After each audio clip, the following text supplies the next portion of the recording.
Hello guys, स्वागत करता हूं आपका एक नए वीडियो में। तो आज का वीडियो कोई ट्रैवल ब्लॉग नहीं होने वाला है, बल्कि मैं आज बात करने वाला हूं इसके बारे में। सो गाइस, मेरा पासपोर्ट फाइनली आ गया। वैसे आ तो काफ़ी टाइम पहले गया था, पर मैंने इसके ऊपर वीडियो नहीं बनाया था, तो आज मैं इसके बारे में वीडियो बना रहा हूँ। तो आज के वीडियो में आपको जानने को मिलेगा कि आप अपने पासपोर्ट के लिए कैसे अप्लाई कर सकते हो, आपको क्या क्या डॉक्यूमेंट्स चाहिए होंगे, कितनी फ़ीस लगती है, और कैटेगरीज क्या क्या होती है, जैसे नॉन ईसीआर ईसीआर कैटेगरी क्या क्या होती है, और भी बहुत सारी बातें हैं जो मैं आपको इस वीडियो में बताने वाला हूँ। मैं आपसे प्रॉमिस करता हूँ, अगर आप इस वीडियो को लास्ट तक देखोगे तो आपको कोई और वीडियो देखने की ज़रूरत ही नहीं पड़ेगी। आप खुद से अपना पासपोर्ट अप्लाई कर पाओगे। सो चलो ये वीडियो को शुरू करते हैं। तो सबसे पहले बात कर लेते हैं कैटेगरीज के बारे में। जब आप अपना पासपोर्ट एप्लीकेशन फिल करोगे, वहाँ पे आपको दो ऑप्शन आएंगे, एक ईसीआर कैटेगरी और दूसरा नॉन ईसीआर कैटेगरी। तो हम बात करेंगे पहले ईसीआर कैटेगरी के बारे में।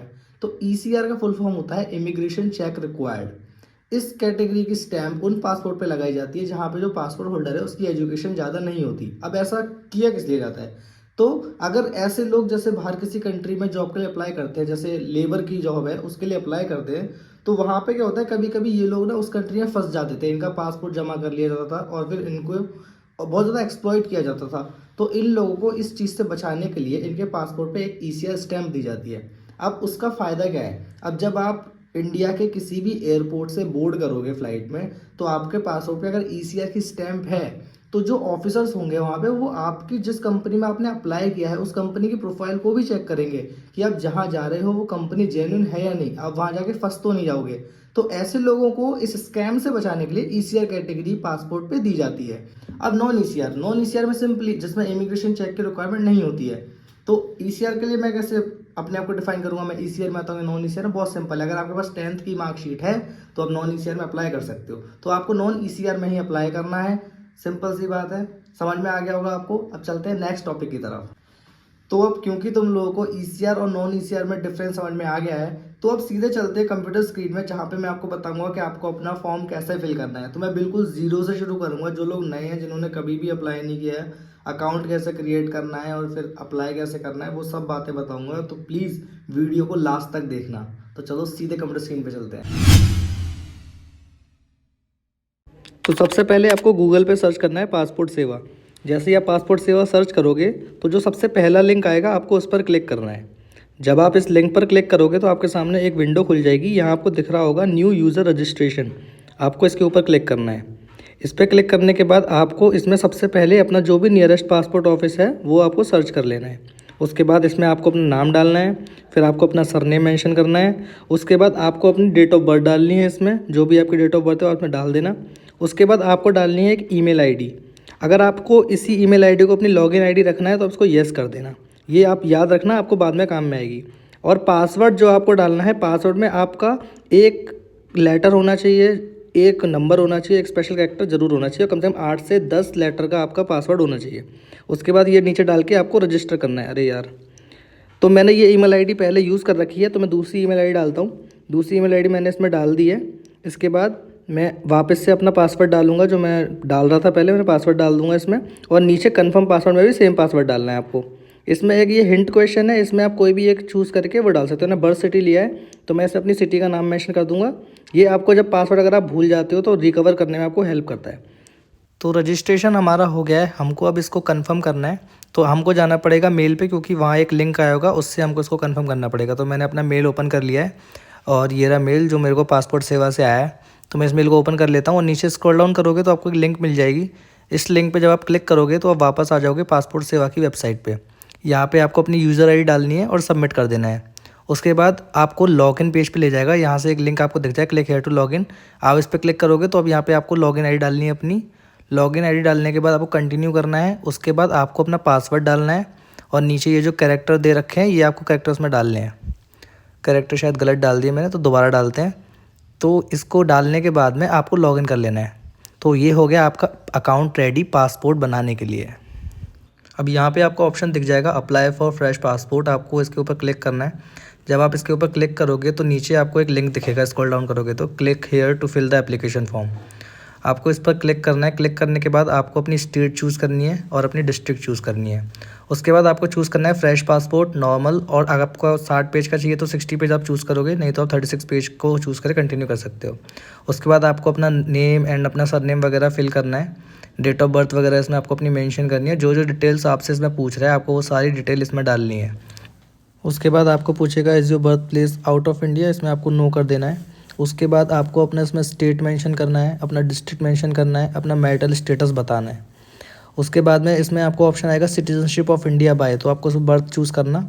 उसके बाद अपना पैन कार्ड नंबर इसमें डाल देना। नीचे एम्प्लॉयमेंट टाइप में आप अगर प्राइवेट जॉब करते हो तो जो भी आप चूज़ करके अपने हिसाब से डाल देना। ठीक है, इसके बाद में आपको आएगा is your parent in case of spouse government servant, इसमें नो कर देना। एजुकेशनल क्वालिफिकेशन जो भी आपकी हो वो आप इसमें डाल देना। अब यहाँ पे ये नॉन ईसीआर का आ रहा है तो आपको इसको येस करना है। उसके बाद विजिबल डिस्टिंग्विश मार्क अगर कोई है तो डालना, नहीं तो एन डाल के इसको छोड़ देना। बाद में अपना आधार कार्ड नंबर डाल के और आई एग्री करके और येस पे चेक करके इसको नेक्स्ट कर देना। फिर आपको मेंशन करना है अपना फादर्स नेम, उनका सरनेम, मदर्स नेम और सरनेम आपको डालना है, और उसके बाद वापस से आपको नेक्स्ट पे क्लिक करना है। तो जब आप नेक्स्ट पे क्लिक करोगे तो आपके सामने काफ़ी सारे येस नो के ऑप्शन आएंगे, तो इसमें आपको मोस्टली में नो ही करना होगा। तो नो करके इसको भी आप नेक्स्ट कर देना, फिर आप एक नए पेज पे पहुंच जाओगे। तो जब नेक्स्ट करोगे तो आपके सामने एक विंडो खुलेगी जिसमें आपका पासपोर्ट का एक ड्राफ्ट निकल के आएगा। उसमें एक बार पढ़ लेना और उसको नेक्स्ट कर देना। उसके बाद सबसे पहले जो कॉलम आएगा उसमें आप चूज़ कर लेना अपना पैन कार्ड। मैं वो डॉक्यूमेंट्स बता रहा हूँ जिससे काफ़ी ईजी हो जाता है, जो सबके पास होते भी हैं। और दूसरे में चूज़ करना है आपको आधार कार्ड। उसके बाद जिस जगह से आप अप्लाई कर रहे हो उसका नाम डाल के एग्री करके इसको सबमिट कर देना। तो अभी आपने देखा कि हमने किस तरीके से अपना एप्लीकेशन फॉर्म फिल किया। अब मैं आपको बताऊंगा कि आपको अपॉइंटमेंट कैसे लेनी है। उससे पहले मैं आपको बता दूं अपॉइंटमेंट फीस के बारे में। तो पासपोर्ट एप्लीकेशन में दो तरीके के आपको पासपोर्ट के बारे में बताएगा वो। एक होगा उसमें आपका 36 पेजेस का पासपोर्ट और एक होगा आपका 60 पेजेस का पासपोर्ट। दोनों की फीस में डिफरेंस है। अगर आप 36 पेजेस वाले पासपोर्ट के लिए अप्लाई करोगे उसकी फीस है 1500 रुपये और 60 पेजेस वाले की फीस है 2000 रुपये। तो जिस भी पासपोर्ट के लिए आप अप्लाई कर रहे हो, जितने भी पेजेस के पासपोर्ट के लिए अप्लाई कर रहे हो, आप उस हिसाब से आपको फीस देनी है। तो मैं आपको बता दी 1500 रुपये फॉर 36 पेजेस वाले पासपोर्ट एंड 2000 रुपये 60 पेज वाले पासपोर्ट के लिए। तो दैट सिंपल। अब चलो मैं आपको बताता हूँ कि अपॉइंटमेंट कैसे लेनी है। वापस चलते हैं कंप्यूटर स्क्रीन पे। अब जैसे ही आप अपना फॉर्म सबमिट करोगे आप सीधे आ जाओगे अपॉइंटमेंट वाली विंडो पे।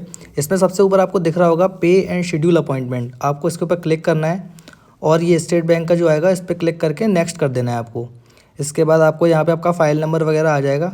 उसके बाद में आपको यहाँ पे डालनी है अपनी लोकेशन जो भी आपके पास में हो। उसके बाद ये स्पेशल कैरेक्टर्स डाल के आपको नेक्स्ट करना है। नेक्स्ट जब करोगे तो आपको यहाँ पे दिख जाएगा आपकी फ़ीस लिखी आ रही है 1500 रुपये। उसके बाद यहाँ से आप डेट चूज़ कर सकते हो जो भी आपको सुटेबल लगे। उसके बाद ये एक पेमेंट गेटवे खुल जाएगा, यहाँ से आप अपने सहूलियत के हिसाब से यहाँ से पेमेंट कर सकते हो, वेदर यूपीआई, डेबिट कार्ड, जो भी आप चूज़ करोगे। तो इसको पेमेंट जैसे ही आप करोगे उसके बाद आपको एक कन्फर्मेशन मेल आएगा जिसमें आपका इस तरीके की एक पर्ची आएगी कन्फर्मेशन की, जिसमें आपकी अपॉइंटमेंट की डेट एंड टाइम मेंशन होगी। तो अभी आपने देख लिया कि हमने अपॉइंटमेंट किस तरीके से लेनी है। और मैं आपको एक चीज़ और बता दूं, इसमें एक इमरजेंसी वाला ऑप्शन भी होता है, तत्काल जिसको बोलते हैं तत्काल पासपोर्ट। तो इसमें फीस थोड़ी सी ज़्यादा आपको देनी होती है। अगर तत्काल में आप 36 पेजेस वाले पासपोर्ट के लिए अप्लाई करोगे तो आपको देने हैं 3000 रुपये, और 60 पेज वाले के लिए अगर आप अप्लाई करोगे तो आपको देने हैं 3500 रुपये। तो ये भी मैंने आपको बता दी कि तत्काल में कितनी फीस लगती है। अब चलते हैं अपने नेक्स्ट टॉपिक की तरफ। तो अब क्योंकि हम अपॉइंटमेंट ले चुके हैं तो अब मैं आपको बताता हूँ कि अपॉइंटमेंट सेंटर पे क्या होता है। तो सबसे पहले आपको जो भी अपॉइंटमेंट में आपकी डेट एंड टाइम आएगी उसके हिसाब से आपको अपॉइंटमेंट सेंटर पे पहुँच जाना है। अब वहाँ पे पहुँचने के बाद आपको क्या करना था, देखो मैं आपको बता दूँ, रीजनल जो ऑफिस होता है और जो जो छोटे शहरों में जो ऑफिस होते हैं वहाँ पे डिफरेंस हो सकता है। क्योंकि मैं जिस ऑफिस में गया था वहाँ पे सारे काम करने वाला एक ही बंदा था, बट ये आपके शहर में डिफरेंट भी हो सकता है, बट प्रोसेस जो है वो सेम ही है। मैं आपको बता दूं यहाँ बेसिकली होता क्या है, आपको जो भी डॉक्यूमेंट्स आप लेकर जाओगे उन डॉक्यूमेंट्स को आपको दो तरीके से लेके जाना है। एक होंगे आपके ओरिजिनल डॉक्यूमेंट्स और दूसरी होंगी उनकी फोटो कॉपी जो सेल्फ अटेस्टेड होंगी, यानी कि उस पर आपको सिग्नेचर करके लेके जाने हैं। तो आपको वो डॉक्यूमेंट उनके पास लेके जाने हैं, वो आपके ओरिजिनल डॉक्यूमेंट्स को देखेंगे और उसके बाद में आपके जो फोटो कॉपीज़ होंगी उन डॉक्यूमेंट्स की उनको सबमिट कर लेंगे। उसके बाद में वहाँ पे आपकी एक फ़ोटो खींची जाएगी। टेंशन मत लेना, आधार कार्ड जैसी फ़ोटो बिल्कुल नहीं आएगी, डीएसएलआर से फ़ोटो खींची जाती है वहाँ पे, तो आपकी वहाँ पे फ़ोटो खींच ली जाएगी। उसके बाद में वो आपको एक रिसीविंग दे देंगे जिसमें आपका फ़ाइल नंबर वगैरह लिखा होगा, तो आप उससे बाद में अपना पासपोर्ट जो है ट्रैक कर सकते हो। अपॉइंटमेंट सेंटर पे सिर्फ इतनी सी चीज़ होती है, तो यही है प्रोसेस पूरा। बाकी हो सकता है दूसरे में ऐसा हो कि आपको एक काउंटर पे डॉक्यूमेंट दिखाने हैं, दूसरे पे जमा कराने हैं, तीसरे पे फ़ोटो खिंचाने जाना है, बट प्रोसेस ओवरऑल इतना ही है जो मैंने आपको बताया। आपको वहाँ जाना है, डॉक्यूमेंट्स देखेंगे, डॉक्यूमेंट सबमिट करेंगे, फ़ोटो खींचेंगे, दैट्स इट। अब चलते हैं अपने नेक्स्ट टॉपिक की तरफ। तो आप कहोगे कि भाई तूने हमको अपॉइंटमेंट सेंटर पे भेज दिया और डॉक्यूमेंट तो बताया नहीं, डॉक्यूमेंट क्या लेकर के जाने हैं। तो भाई बता रहा हूँ, देखो सब्र रखो। तो मैं आपको बता दूं कि मैंने जो डॉक्यूमेंट्स लगाए थे वो थे सिर्फ 3 डॉक्यूमेंट, जिसमें एक था मेरा आधार कार्ड, दूसरा था मेरा पैन कार्ड और तीसरी थी मेरी 10th की मार्कशीट। तो आप इन तीनों डॉक्यूमेंट के साथ में प्रोसीड कर सकते हो। आप चाहो तो ग्रेजुएशन का सर्टिफिकेट लगा दो, बट वहाँ पे कोई आपकी एजुकेशन चेक करने नहीं बैठा, 10th की मार्कशीट से काम हो रहा है, लगा दो। तो सबसे पहले एक आपको टिप बता दूं कि आपको जो आधार कार्ड लेके जाना है वो ऐसा नहीं लेके जाना। आपको आधार कार्ड डाउनलोड करना है यूआईडीएआई की वेबसाइट से, जो ऐसा पूरा ऐसा पेपर फॉर्म में आएगा, ऐसा साइड में लगा दूंगा। तो आपको वो वाला आधार कार्ड लेके जाना है और उसकी फ़ोटोकॉपी लेके जानी है। आपको अपना पैन कार्ड ओरिजिनल भी लेके जाना है, उसकी फ़ोटोकॉपी भी लेके जानी है। आपको अपनी 10th की मार्कशीट ओरिजिनल भी लेके जानी है और उसकी फ़ोटोकॉपी भी लेके जानी है। फ़ोटो कॉपीज़ पे आपको सिग्नेचर करने हैं और आपको वो डॉक्यूमेंट लेकर के चले जाना है अपने अपॉइंटमेंट सेंटर पे।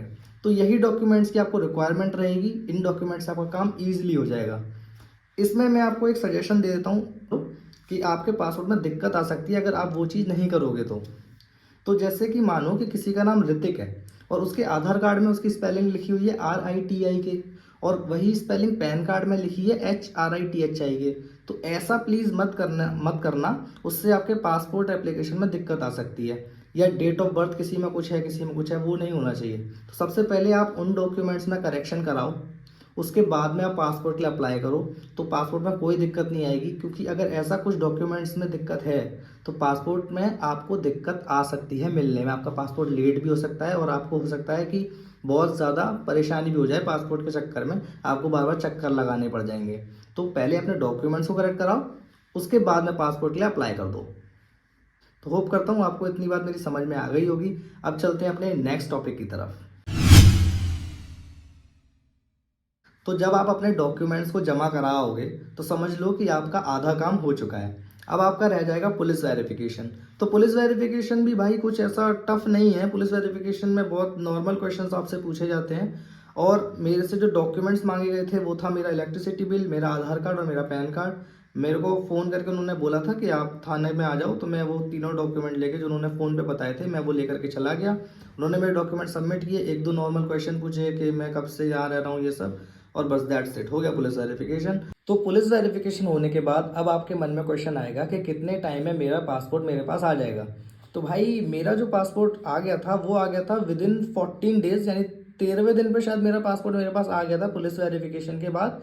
तो हो सकता है कि अगर आप दिल्ली से पास में रहते हो तो आपका 2 या 3 दिन में भी आ जाए, क्योंकि लोगों के 2 या 3 दिन में पासपोर्ट आ जाते हैं पुलिस वेरिफिकेशन के बाद। और हो सकता है कि आपको 3 से 4 हफ्ते भी लग जाएं। तो बस ये समझो कि इसी टाइम फ्रेम में आपका पासपोर्ट आपके पास आ जाएगा। हो सकता है जल्दी आ जाए, हो सकता है थोड़ा डिले हो जाए, बट आपका पासपोर्ट इस टाइम फ्रेम में आपके पास में आ जाएगा। तो उम्मीद करता हूँ कि मैंने इस वीडियो में आपको जितनी बातें बताई हैं वो आपको समझ में आई होंगी। तो प्लीज़ गाइज, अगर आपको ये वीडियो पसंद आया तो इसको लाइक कर देना और ये वीडियो शेयर कर देना उन दोस्तों के साथ जो पासपोर्ट बनवाने के लिए देख रहे थे, तो अब वो खुद से अपना पासपोर्ट अप्लाई कर पाएंगे। और टोटल कॉस्टिंग की बात करूं, अब आप कहोगे भाई तू बता तो चुका 1500 रुपये, वो ठीक है, 1500 रुपये वो अपॉइंटमेंट के हैं वो अलग है। उसके अलावा 300 रुपये मेरे एक जगह और खर्च हुए।